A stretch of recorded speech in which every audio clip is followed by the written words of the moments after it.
बहुत पुराने समय की बात है। अरावली की पहाड़ियों के बीच बसा एक समृद्ध राज्य था।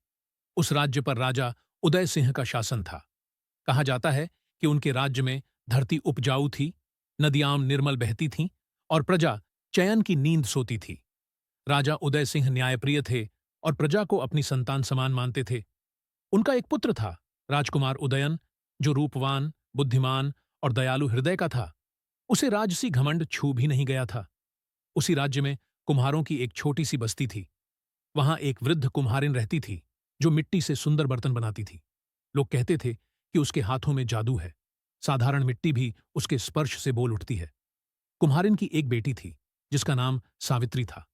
वह रूप में सुंदर, पर उससे भी अधिक गुणों में समृद्ध थी। वह चुपचाप काम करती, बड़ों का सम्मान करती और हर बात को सोच समझ कर कहती। एक दिन राजकुमार उदयन साधारण वेश धारण कर नगर भ्रमण पर निकले। चलते चलते वे कुम्हारों की बस्ती में पहुंचे। वहां उन्होंने सावित्री को चाक पर मिट्टी से घड़ा बनाते देखा। घड़े पर बने चित्र खेतों, नदियों और पक्षियों की कथा कह रहे थे। राजकुमार रुक गए। उन्होंने उससे बातचीत की।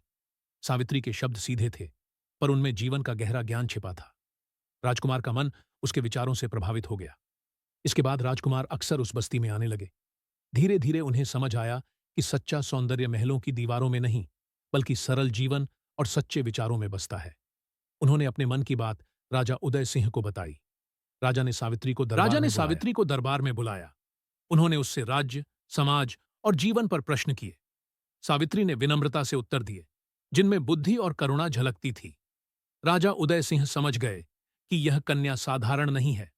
राजा ने समाज की रूढ़ियों को तोड़ते हुए सावित्री को अपनी बहू स्वीकार किया।